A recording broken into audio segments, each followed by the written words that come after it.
India, the land of contrasts.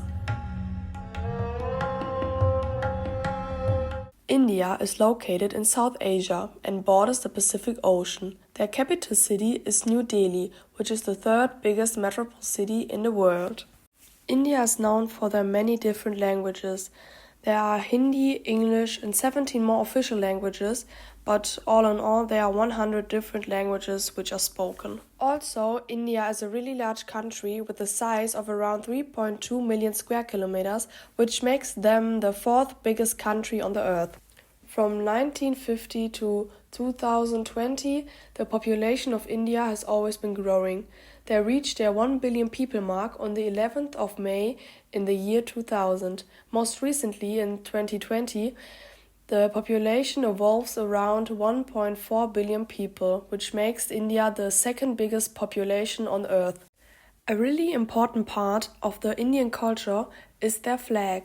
There are many different opinions about the meaning behind the individual parts of the Indian flag. Some people think that the orange on top represents the Hinduism, and others think it stands for sacrifice and courage. The white in the middle is supposed to mean the union of the Islam and the Hinduism, or is supposed to show peace and truth. The green at the bottom should stand for Islam, or some other think it means generally religion and growth of the land. The wheel in the middle means two things. First, that in the movement is the life, which also is called Tiranga, and also that in the standstill of the wheel is the death. The wheel in the middle has 24 spokes, which show the 24 hours in every day. The first people who lived on Indian land were the Indian Aborigines, but officially founded was India by Vasco da Gama, who lived from 1469 to 1524. He was a Portuguese man and also the Earl of Vidigueira from 1495 to 1521, which means he was the Earl until 3 years before his death. He also was a seaman and an explorer. Their route started on the 8th of July in 1497 on the port of Lisbon, which is the capital city of Portugal. Vasco da Gama drove with circa 170 other captains and seamen. First, they needed to go through the Atlantic Ocean, which means they sailed across the coast of West and East Africa, which is also called the Cape of Good Hope. On the 22nd of November in 1497, they finished sailing the Cape of Good Hope. That means they needed to go to Malindi, which is today in Kenya. And lastly, they went across the Indian Ocean to Calicut on the Malabar coast. On the 20th of May in 1498, they reached their destination, which was India, and their journey all in all lasted almost a year. A very important event in Indian history is the Bangladesh Liberation War, which was triggered by different opinions on religion, and as a consequence, Bangladesh gained independence, but 3 million people died. Another important event was the adopted constitution in 1950, which made India a democratic republic, which means they now had a parliamentary system of government on the federal and state level. To be able to be a democratic republic, India had a long journey. That you can see because the First War of Indian Independence started on the 10th of May in 1857, which means it took them around 100 years to be finally a democratic republic. Next is the Bhopal disaster of 1984. It took place on the 3rd of December, where more than 40 tons of toxic gas leaked from a pesticide plant in Bhopal, India, immediately killing at least 3,800 people, also causing significant morbidity and premature death to many thousand more. It also was the reason to long-term health consequences of exposure to all the civilians in India. 3 years before becoming a democratic republic, India gained independence from Great Britain in the Indian Independence Act of 1947. The typical red dot on the forehead is a very cultural thing in India, and it is actually called the bindi. It is worn on the forehead between the eyebrows, and it can be drawn on by color, put on with a sticker, or with powder color. It is also a religious sign because it is placed where they think sits the energetic third eye. Traditionally, it was a sign of a married woman, and it also served as protection of her and her husband. Today, married women wear it, but also not married women and children. It is traditionally and today not worn by widows. Because India is a really male-dominated country, the dress code in most parts mean that you have to cover your shoulders, any cleavage and thighs. Some other women need to even do something called veiling, which means they are disguising with gowns, also called pada or purda. It is a religious and social practice of gender partition which require women to conceal their face and body from public observation, and it is really famous among Muslim and Hindu communities. The facial veiling by Hindu women is part of their everyday attire, but today it's mostly limited to the Hindi belt region of India. India's geographical diversity spans the towering Himalayan mountains in the north, the Indo-Gangetic plain, and the arid Thar Desert in the west. The southern region includes the western and eastern Ghats and encloses the Deccan Plateau with its great biodiversity. India's long coastline includes sandy beaches, rocky shores, and mangroves, facilitating marine life and economic activities such as fishing and tourism. The northeast features lush valleys and dense forests with high rainfall, creating fertile plains and tea plantation. This diverse landscape shapes India's climate, resources, and culture, making it a vibrant nation. Women are often treated really bad because there's a big gender inequality in India. The 2012 gang rape and subsequent death of a student in Delhi sparked widespread protests and led to harsher penalties and more frequent convictions for rape. However, crime against women is still often concealed, with officials sometimes able to dismiss cases. Despite legal equality, many women face systematic discrimination and violence. Over 100 rapes are reported daily, with the true numbers likely higher, making India one of the most dangerous countries for women. Another of the reasons are the arranged marriages. About 90% of Indian marriages are arranged by the families, viewed as a means of securing economic and social stability. Despite declining support for arranged marriages, they remain dominant, with parents and the eldest son typically deciding partner and timing. Marriage against newspaper ads and online platforms facilitate the search, focusing on education, income, and caste. Intercaste marriages are rare, but many young Indians still prefer the parents to choose their partners, valuing family over their individual preferences. Women are expected to be grateful to join their in-laws' household, often necessitating payments from the bride's family. Educational achievements rarely impress the in-laws, who expected the new bride to maintain the household as the mother-in-law prefers. At those marriages, there are certain gifts. For example, also called dowry. It is a kind of gift which is bought by the family side of the bride. It is an expensive kind of jewelry and symbols the bride as property of the husband. The dowry system in India reveals the ongoing devaluation of women. Despite being legally for brides since 1961, dowries remained widespread. Traditionally, the bride's family would provide jewelry, but over time dowries become a source of income for the groom's family. These payments often burden the bride's family, and disputes can lead to mistreatment or even killing the woman. Studies indicate that 1 in 3 married women in India experiences abuse from their husbands or in-laws, with several violences affecting 1 in 10 women. Dowry-related violence, including murders disguised as kitchen accidents, is prevalent, with an estimated 25,000 women killed annually over dowry disputes. The prevalence of son has led to millions of female fetuses being aborted, contributing to a significant gender imbalance. Tell us what happened to your first daughter. I suffocated her with sand. You did that. My mother-in-law told me to. She told you to? Did you try to refuse, to say no? No. You just did what she said. I didn't refuse, because it's tradition. We have no choice. You have to listen. No one can refuse. I was very young. What could I do? Everyone said, she's a girl. We will kill her. That's our tradition. But some women are fighting back. Despite widespread violence, Indian women are increasingly resisting their social roles and fighting for autonomy. Although many middle-class women have education or professional degrees, their careers often end with marriage. Only 24% of Indian women hold paid jobs, but more women in the middle and upper classes are demanding the right to work after marriage, even if it means to foregoing marriage.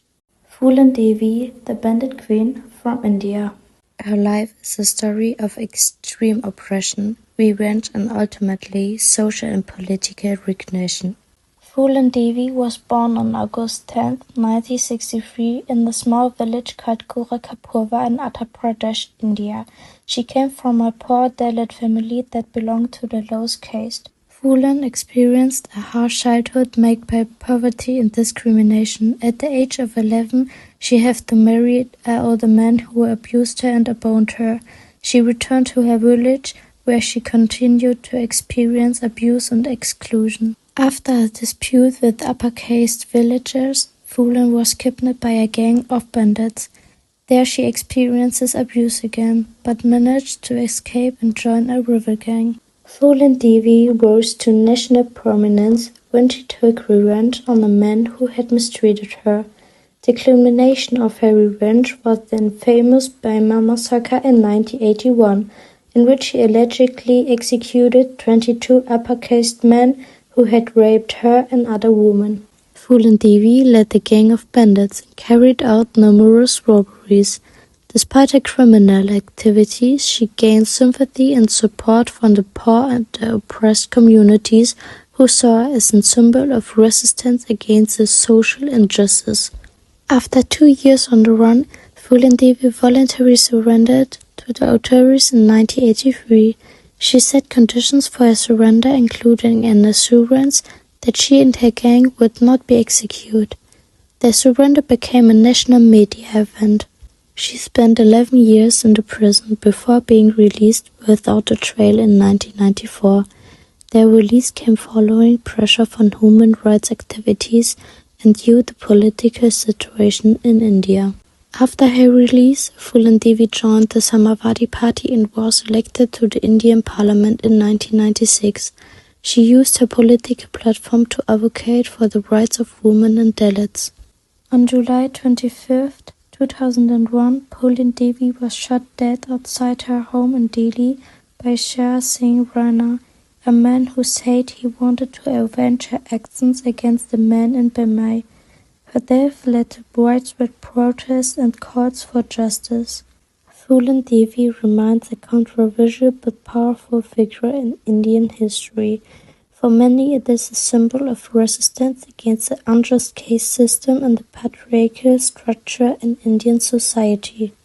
Phulan Devi's life was marked by extreme opposites, from oppression and violence to revenge, political influence and commitment to social justice.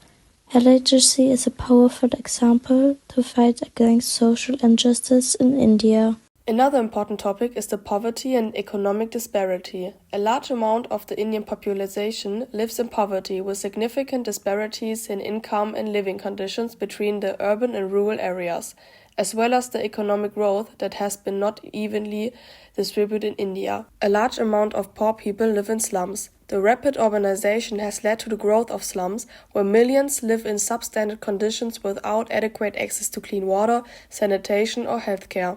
Their access to educational opportunities are as well uneven, with children from lower castes, rural areas and economically disadvantaged backgrounds facing significant barriers to quality education. This has the outcome of perpetual cycle of poverty and limited social mobility. The parents have kind of the same problems, but with unemployment, because unemployment and underemployment remain major issues, with many working in informal sectors without job security or benefits. Child labor and exploitative labor practices are also significant problems. For all citizens living in those conditions, their access to healthcare is really uneven, with rural and lower income populations facing significant challenges in obtaining medical services. Public health infrastructure is often inadequate, leading to poor health outcomes for marginalized groups. Child labor is one of the outcomes from poverty in Indian families.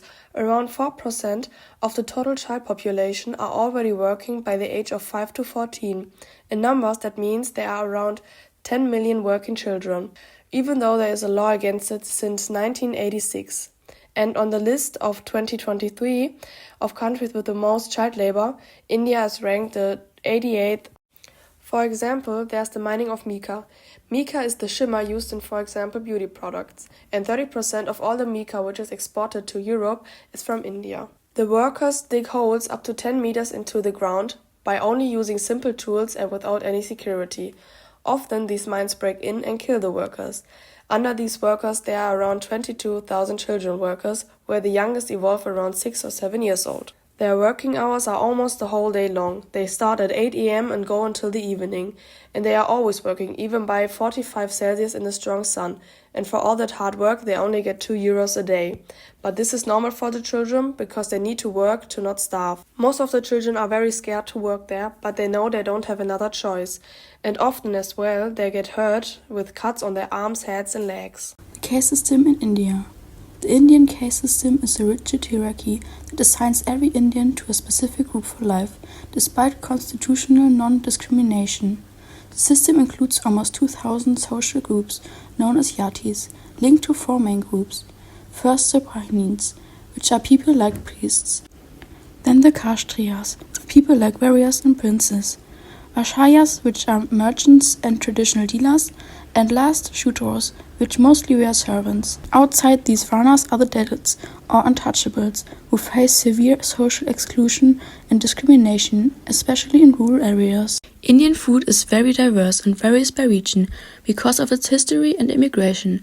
It's known for its rich use of spices like cumin and turmeric. It offers many vegetarian dishes, 2 to 30% being vegetarian.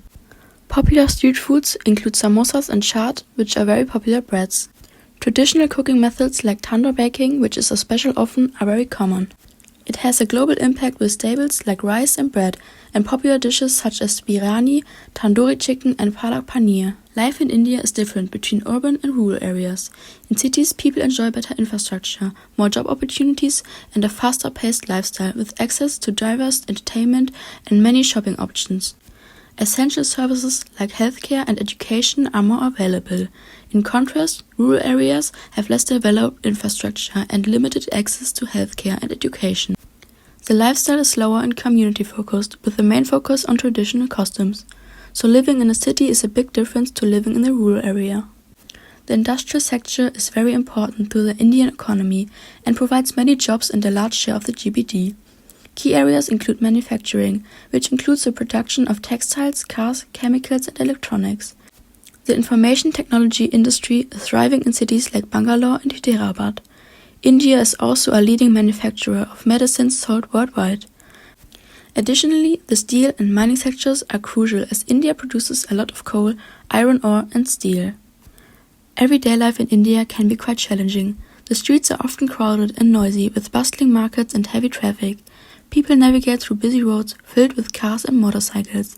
Public transportation can be crowded, and power outages are happening very often. Given India's rapid development and diverse challenges, it's crucial to address future issues like income inequality, environmental sustainability, and social cohesion by focusing on inclusive growth, sustainable practices, and fostering unity among its diverse population. India can strive towards a brighter and more equitable future. It's essential to consider these aspects for a comprehensive understanding of India's path ahead.